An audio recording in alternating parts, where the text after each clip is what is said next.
নবীজির চাচা আবু তালেব মৃত্যুর যখন কাছাকাছি বিশ্বনবী সাল্লাল্লাহু আলাইহি ওয়াসাল্লাম তার কাছে গেলেন।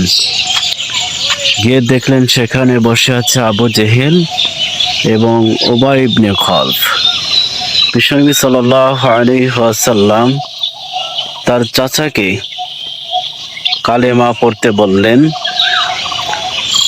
চাচার যখন কালেমার কথা বললেন, এই মুহূর্তে আবু জেহেল উবাই ইবনে খালফ বলল, আবু তালেব, তুমি কি বংশের মুখে চুন কালি দিতে চাও?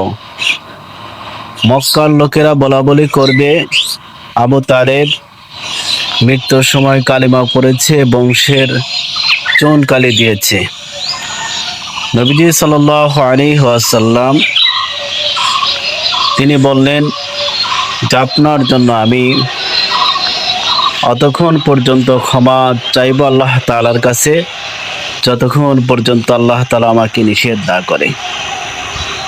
আল্লাহ রাব্বুল আলামিন সাথে সাথে কোরআনের আয়াত নাজিল করলেন এবং কোন নবী এবং মুমিনের এটা কাম্য নয় যে মুশরিকদের জন্য আমার কাছে দোয়া করবে।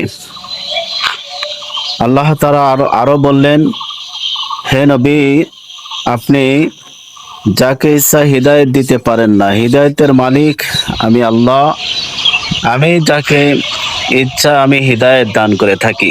প্রিয় বন্ধুরা, আমাদের আত্মীয় স্বজন এমনকি নিজের মা বাবাও যদি মুশরিক হয়, তাদের মৃত্যুর পরে তাদের জন্য আল্লাহ তাআলার কাছে দোয়া করাও নিষেধ, এমনকি হারাম। আল্লাহ তাআলা আমাদেরকে যেন সঠিক বুঝ দান করেন। আমিন।